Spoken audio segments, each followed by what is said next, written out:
Bring me the next shiny new thing.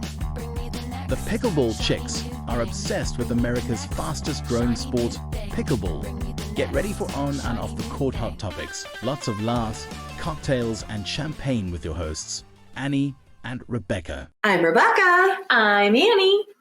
And we're the Pickleball Chicks. Hey everybody, thanks for tuning in. We really love talking with pickleball We love obsessed people. Mm-hmm. Yeah, we do. We do, and we are obsessed, as you know, and we have been playing. We've been playing at Mega. We have. On our ladder league, and that's been a Yes. lot of fun. We've also been playing outside with friends and family and just loving every moment of it. And we also have heard that finding a good outdoor court can be a challenge. Very big challenge. So if you've been following our social, you know that Rebecca has found a hidden gem. So we want you to go on to Instagram because I have got a video of where it is, the exact address. So if you're cruising through Minnesota, please find that one. And we're going to be posting all kinds of hidden gem just because everybody's looking for a court and everybody's talking about how long they're waiting. Exactly. Yeah. Hey, let's introduce our word of the day. And drink of the day. Ooh, well, this is going to be really great today. Okay, our word of the day is coach. So if you hear coach, you're going to want to get your drink out. And I know we always talk about either drink ours or come up with one of your own, but this is a good one. So now that we have our own mixologist, Ron. Hey, I'm Ron from Harbor Wine and Spirits in Mound. I am your Pickleball Chicks mixologist, mixing up something fun for today's podcast. Grab your favorite glass and your favorite koozie, and let's get started. Oh my gosh, he is so great from Harbor Wine and Spirits in Mound, Minnesota. He came up with this one. It is the summertime fun peach drink. And it is because of our guest today, the BLQK coach. So what's in it, you ask? Well, the reason that he came up with the drink is because BLQK stands for Building Legacies for Our Queens and Kings. Well, that brought him to the Peach Crown Royal. Yes. And then we also add some Rosada Prosecco. Okay. After that, you add some peach mango juice. Wow. And then after that, we are going to add some mint leaf and some peaches. Wow. And I'm going to tell you that this is one that is worth getting the ingredients, putting it together, and having your friends over. Oh my gosh. Well, let's just say, coach, everybody join us. Cheers. Delicious. I know, Ron, you outdid yourself. Yes, you did, Ron. Thank you. Yes. Okay, so moving on. Shall we get started with our guest? We should. All right, here we go. Okay, pickleball lovers, today we have a very interesting guest, a man that is coming to us from tennis juniors to playing tennis at Brown. Ooh. And later finding squash while attending medical school. Yep, that's right. And then he found his way to the pickleball court. Where we found him. And where we found him.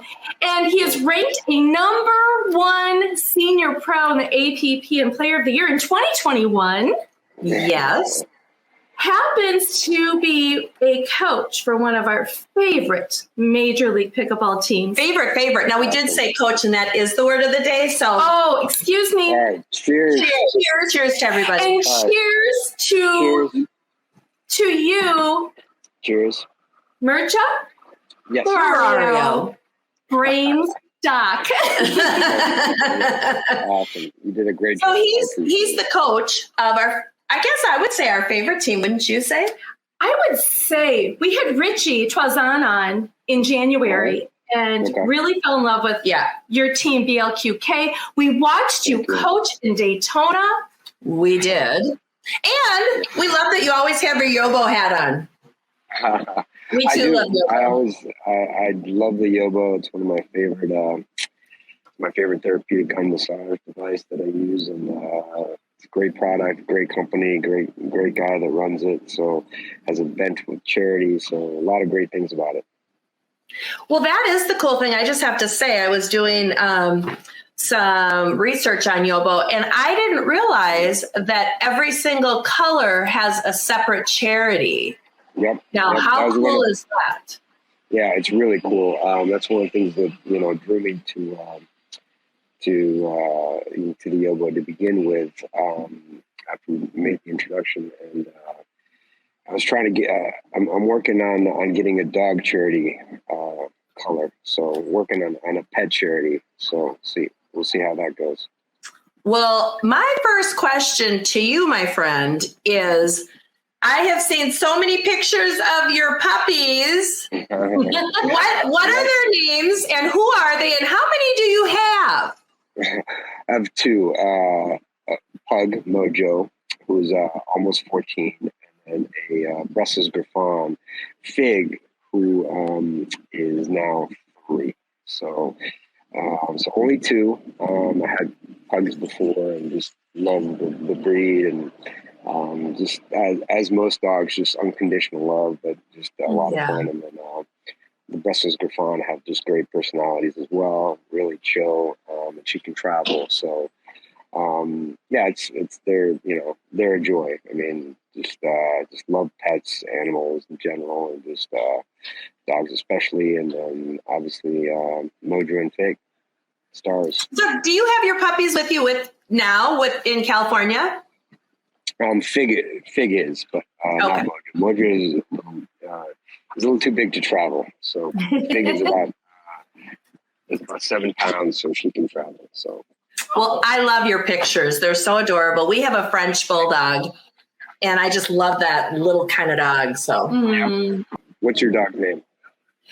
Frank. Frank. And he's really my daughter's dog. We've had Frenchies, for the last 15 years, but she is off at school. And so Frank came to visit last year and is still vacationing with us. Nice. Oh. So we really want to find out so everybody else knows, I guess, what your pickleball journey was and where it began and how you got there. All right. Well, I was, I'm very fortunate to live in an area where there are a ton of pickleball players, but as mentioned, played tennis through college and then a year after in satellites, and then found squash, played a long time. And then when I just played mostly, I didn't play tournaments, just locally and my club, and there were a bunch of very high quality players there. The one thing about squash is that you have to be in really kind of top physical shape, and if you can't move around, it's tough. So there were 4 guys that I typically played with, and a few got injured, one moved away, and then I didn't have as many people to play with. So just randomly heard about pickleball. My parents live in a community where they had put in a court, and so I went to Delray Beach Tennis Center where they had open rec play. They just had gotten some dedicated courts, I think in late 2019. And one of the first day I was out there, I met Julie Johnson and her son JW. And JW was the only one that would play singles with me, and that was kind of the only game that I kind of picked up relatively quickly, just because it's more like mini tennis. There's not as big of a transition. Doubles obviously a lot harder, and the Johnsons were just playing casually at the time, and they were about 3 weeks later. I just love competition, so I heard there was a tournament, and I asked Julie if she wanted to play. And it was funny, I could tell her initial reaction, and she told me later that most of the time when people asked her to play, she just said no. And so I could see she was about to say no, and then she kind of thought about it. She's like, okay, so we played and had a good time, and then started playing more regularly, and her kids started coming out more regularly. And, so that's kind of how my journey began. I played a couple months after I started playing. I played my first, the first singles tournament I played was Open Pro.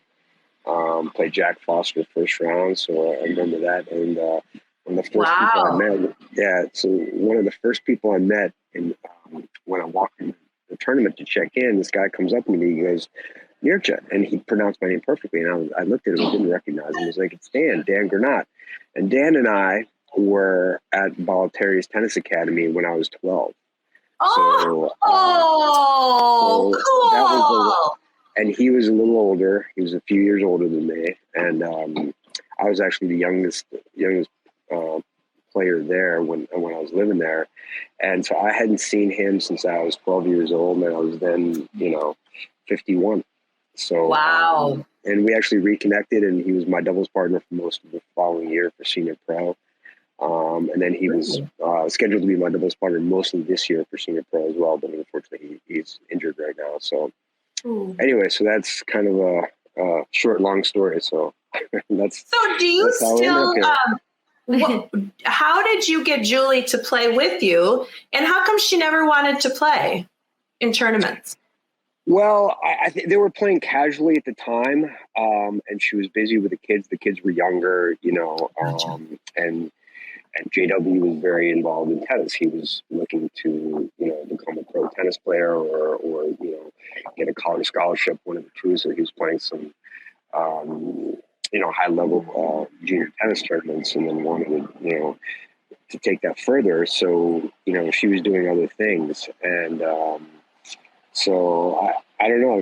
Maybe she took pity on me because I was so bad, and so I'm gonna feel bad for this guy. So I'll do a pity tournament with him.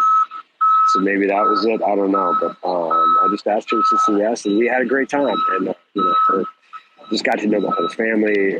Her husband Jack, great guy, two great kids, JW and Georgia, and now I'm coaching them right now. How cool is that? Yes, that is so neat. Tell us about coaching J-Dub. Does he wear those spotted cow pants when you're? Does he always wear those? Or what's up with that? Is he really just making a statement? Now, we heard all about his leather jacket when we were at the Bubbly in Vegas, and they were doing the draft, and everybody talked about his leather jacket.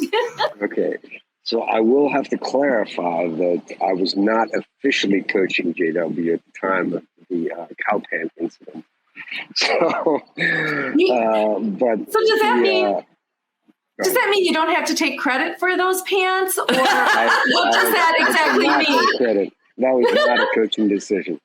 That decision was out of my hands. But it was actually funny because I've been kind of informally, working with them, just from playing all together down in South Florida. But for the Atlanta PPA, we talked about, kind of having a more formal arrangement. And I said, listen, let's just try and give it a shot. If you guys like it, works for all of us, great. If not, no worries. We're obviously, close friends regardless.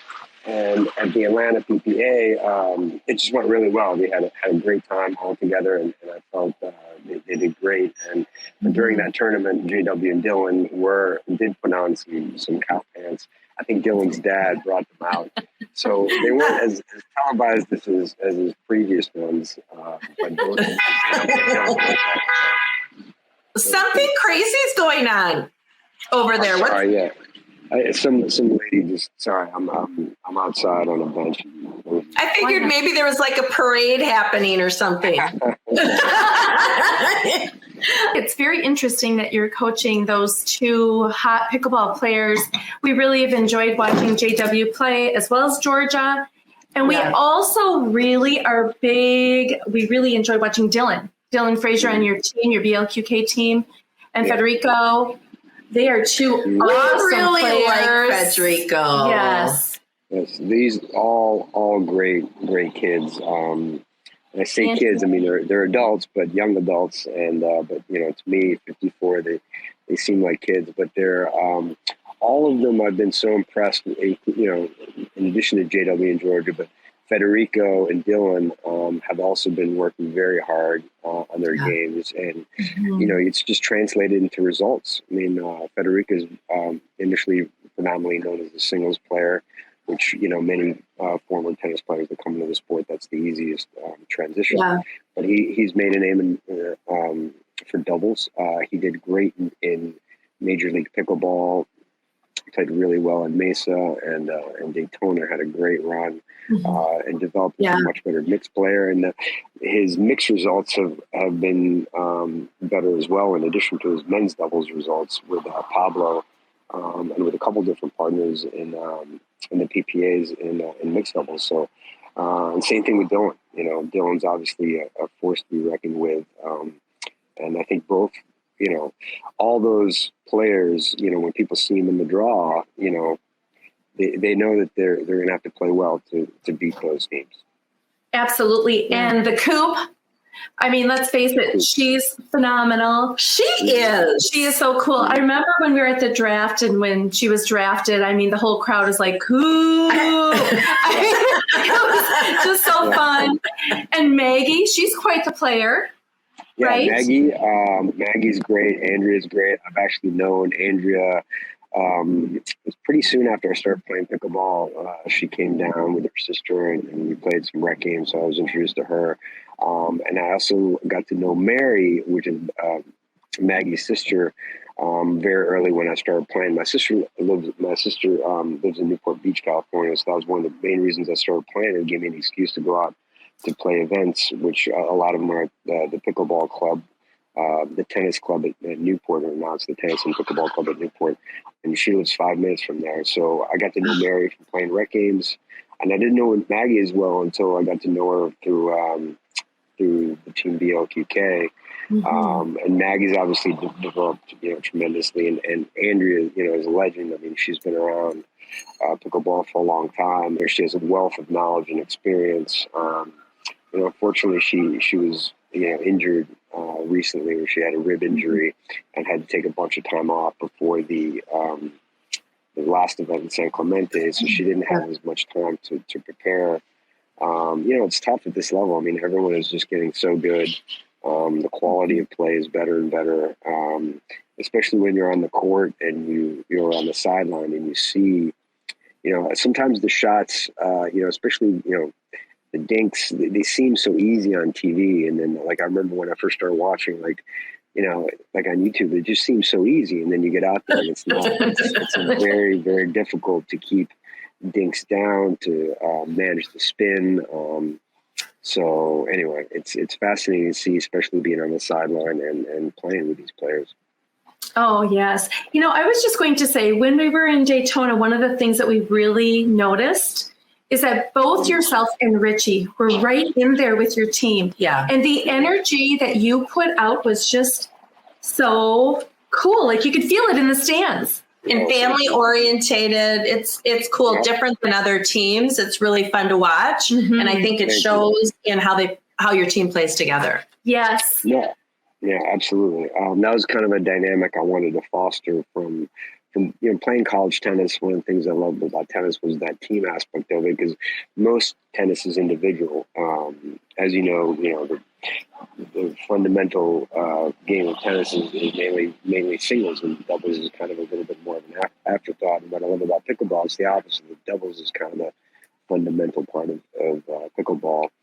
And so, but I just kind of wanted to foster that kind of family team dynamic where, you really feel you kind of bond together for a common purpose. And so I really enjoyed that aspect of it. Love that about MLP, which most people do. So with now that the season has come to a close and there will be a redraft, a reshuffle, when will the draft take place? And do you anticipate kind of mixing it up where the team will be totally different, or are the teams going to stay fairly similar, do you think? And also, are they still having the draft in Martha's Vineyard?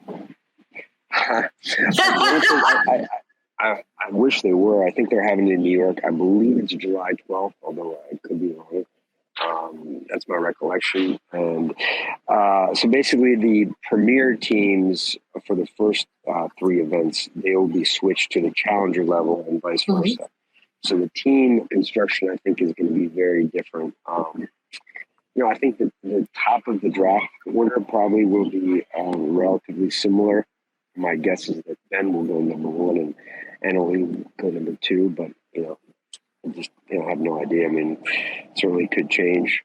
She is obviously both of them have been the dominant male and female players and continue to be.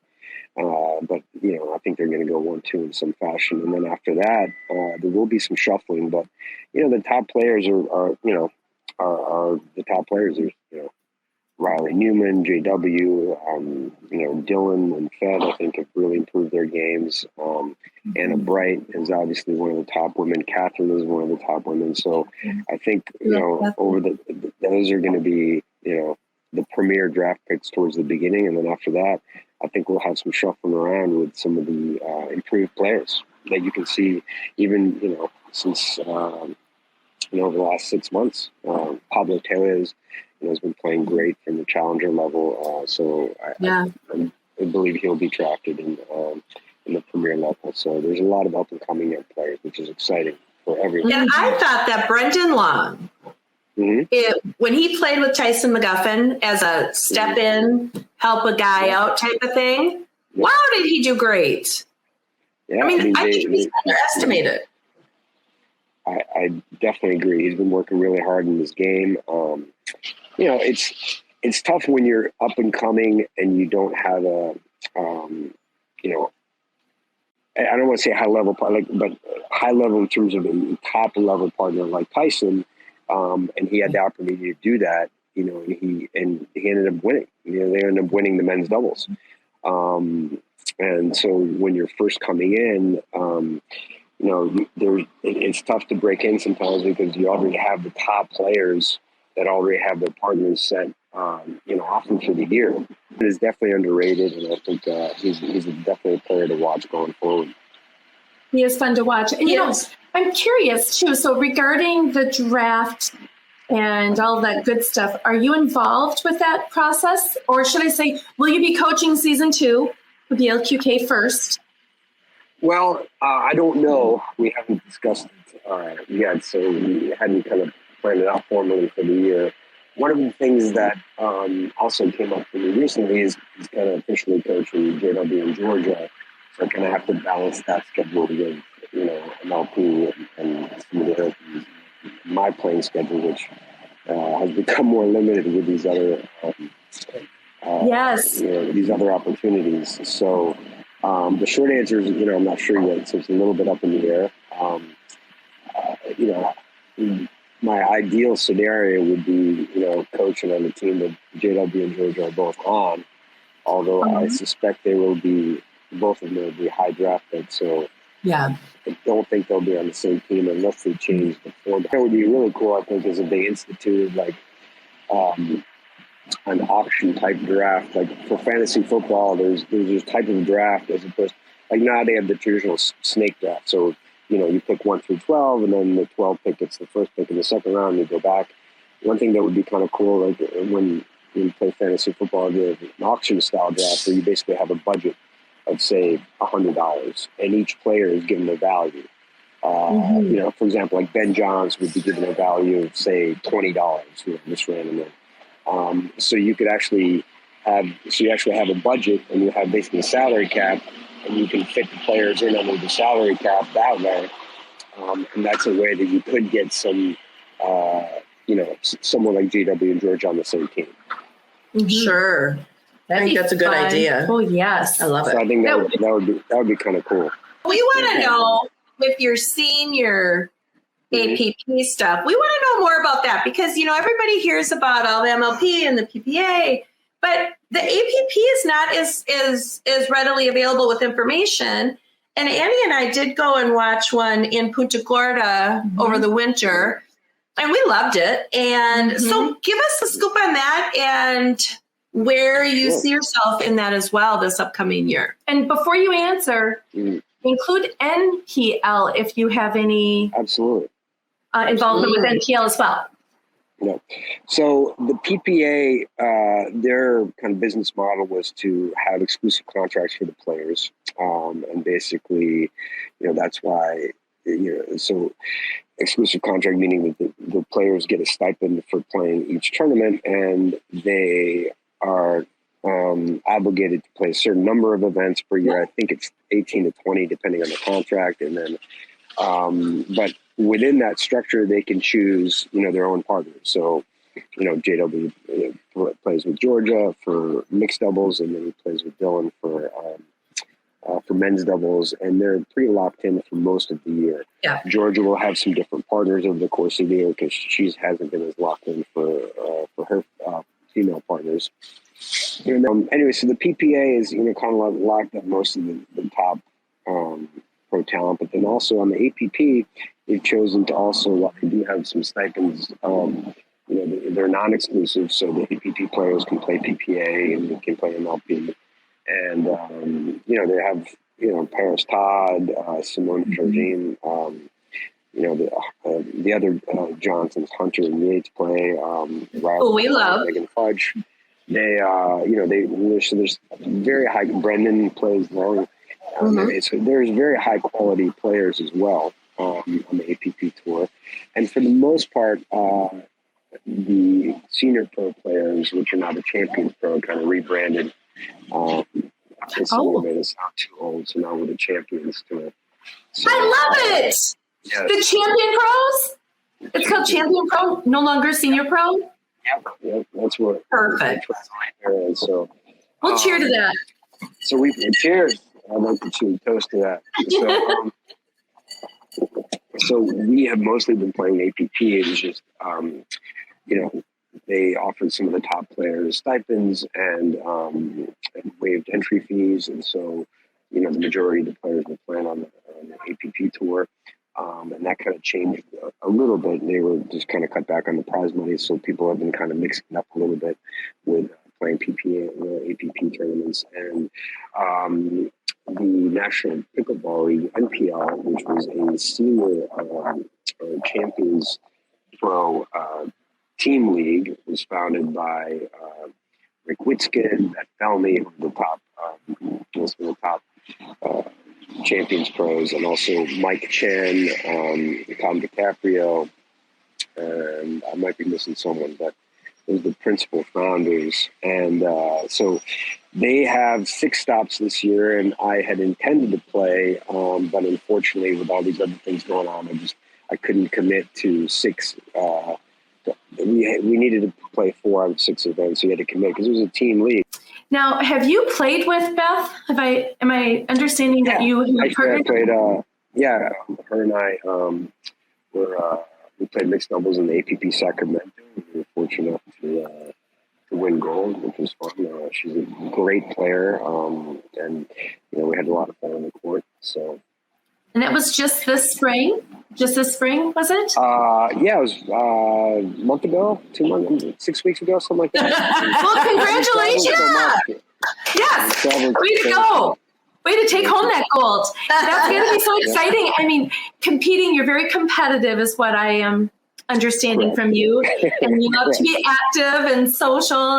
And so you have the competition side and then the coaching side. Yep. And it seems like it's a nice pairing for you to do both. Mm-hmm. Yeah, it really is. When my career in medicine, one of my favorite things was basically teaching. So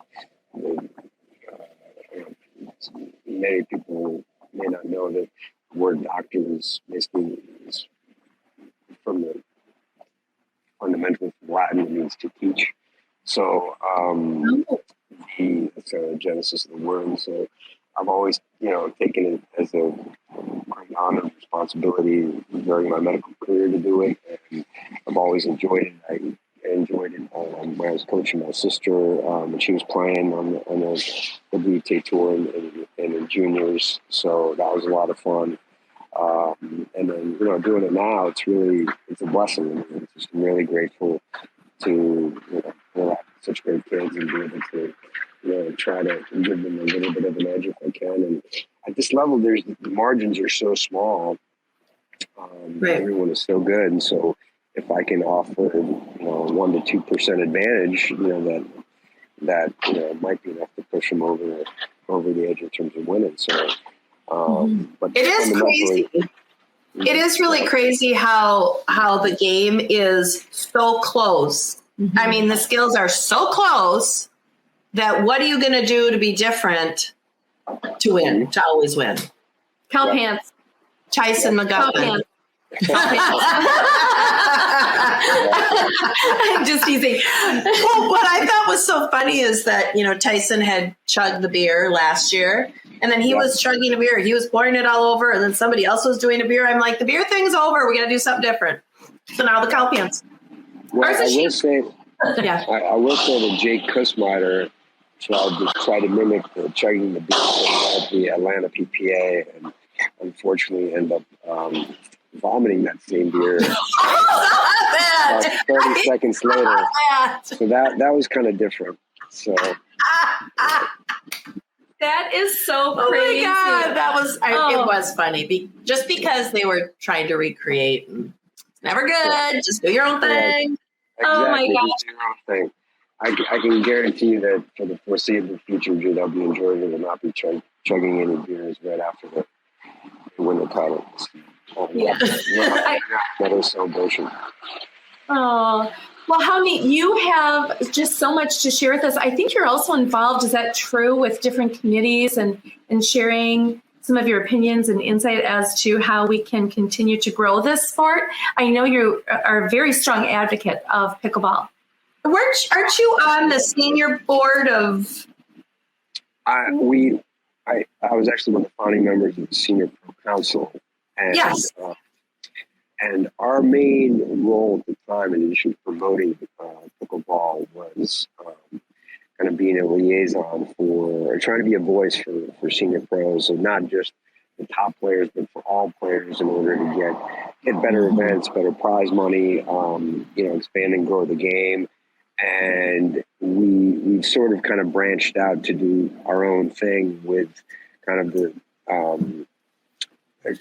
just like pickleball has branched out with the APP, PPA, the National Pickleball League, and Major League Pickleball. So we've all kind of branched out in our different directions. But so for the members of the committee, like for example, Rick and Beth were members of the committee with me, and now they're mostly doing the NPL. So we all kind of have our different focus, but I'm always I have some events that I'm trying to put together with my partner for most of last year, John Sperling. He's a great coach and educator. Don't forget the word of the day, ladies, coach. Oh, thank you for that. You're welcome. I'm trying to help out the cause. Hey, now we always ask a couple questions of our guests, and I always think this is such a cool question. So tell me this. If you could play socially with anyone, they don't even have to be a pickleball player, but anyone as your doubles partner, girl, guy, whatever, who would it be and why? This is an easy one. Oh, So, I would play with my sister. So my sister was a former a WTA tour player.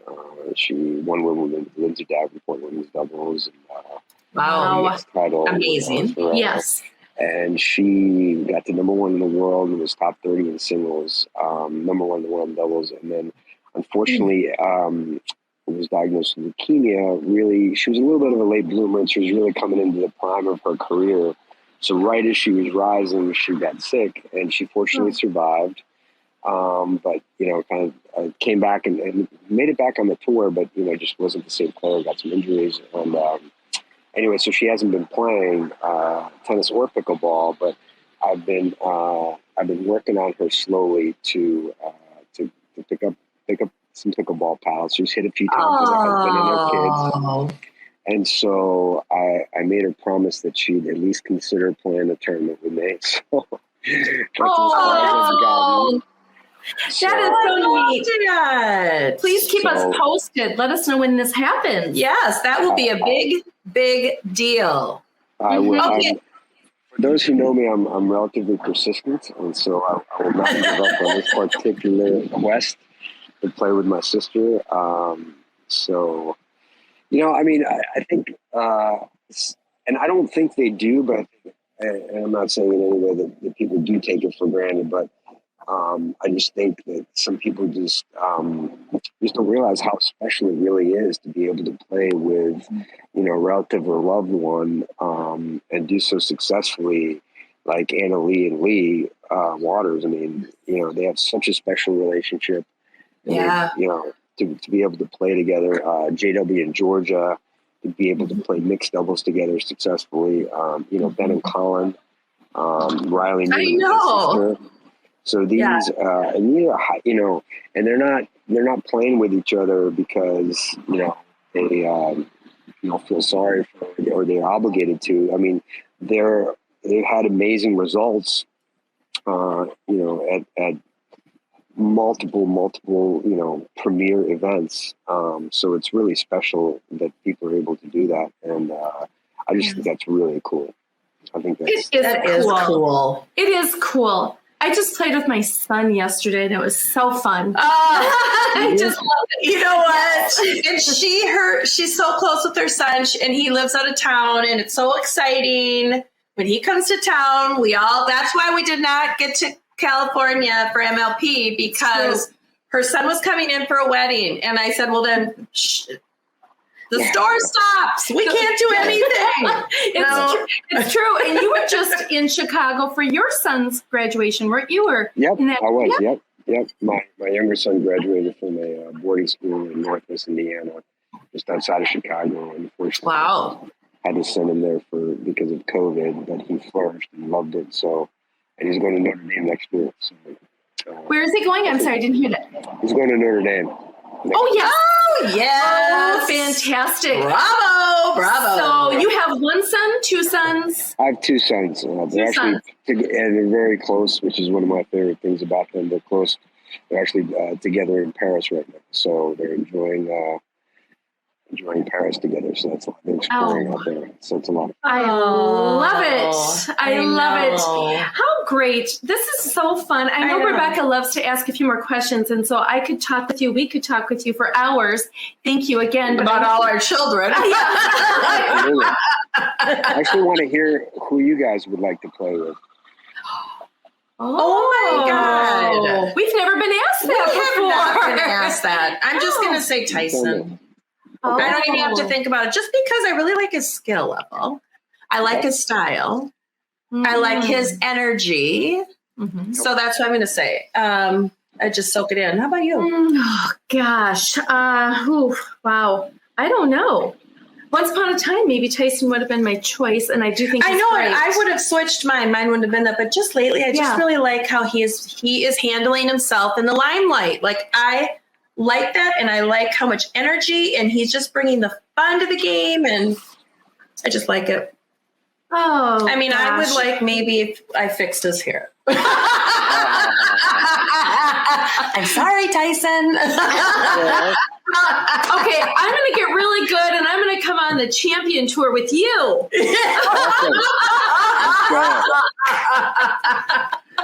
Well, now that is run all my doable. choices. I have to run all those decisions behind Julie. So I'll And Beth, Julie or Beth. I mean, Julie, Beth, or Annie. I mean, I don't know. Annie. Maybe you with can you judge sometime. them on their outfits versus their playing abilities. Oh my God! Because Annie would win. Okay. We have a few more questions. They're just fun little questions. Chipotle or Starbucks? Starbucks. Yes. Ooh. Indoor or outdoor pickleball? Ooh, that's a tough one. I love indoor pickleball. I would say indoors ideally, but there's just so many outdoor venues that I really enjoy too, like California, like San Clemente. I know. Awesome. Being outdoors on a beautiful day, you can't quite beat that. So you can't. You're right. Yeah. But that's actually one thing that I think.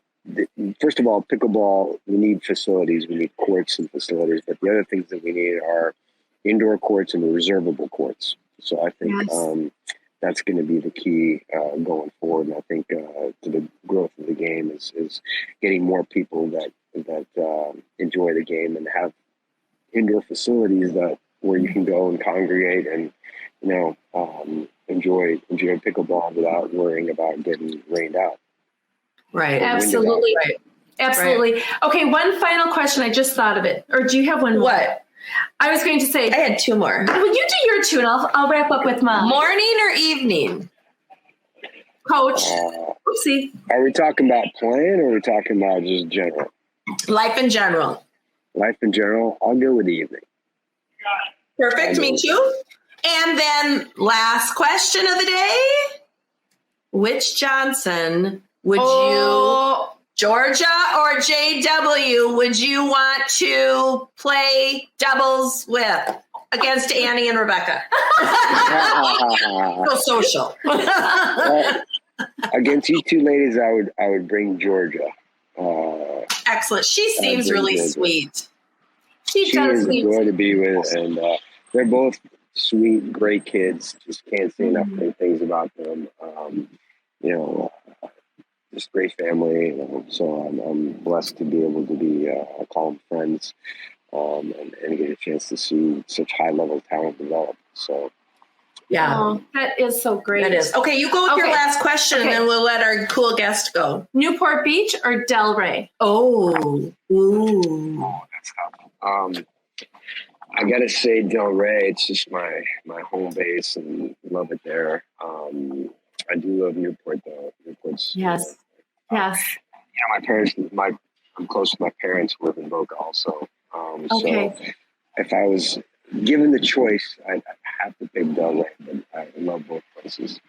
Yes, I can see that. Yeah. Well, we are headquartered out of Lake Minnetonka, Minnesota, and Marco Island, Florida. So we're kind of close to you in the winter, and maybe we'll see you in Newport or Florida one of these days. And thank you for being such a fabulous guest, and thank you for all you do for the sport of pickleball. And congratulations on your gold and all your winnings. Bravo! Thank you. Hey, it was a pleasure being on here with you ladies, and you're obviously very enthusiastic and love the game.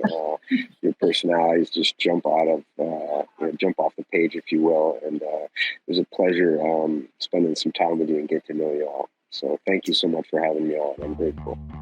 Well, thank you. We are equally as grateful, and we wish you a great day, Coach. Cheers. See you on the court. Yes. Have a great day. Thank you. Thank you as well. Today's podcast was sponsored by Harbor Wine and Spirits and Rosata Prosecco.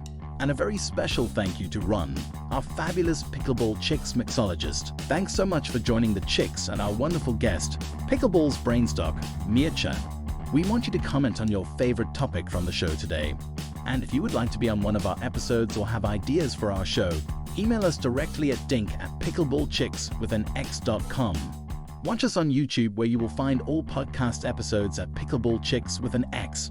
Or of course, listen to us on Apple or any podcast platform. Thanks for subscribing and sharing the Chicks with your friends. Have a great time on and off the pickleball court. Until next time, cheers. Shiny new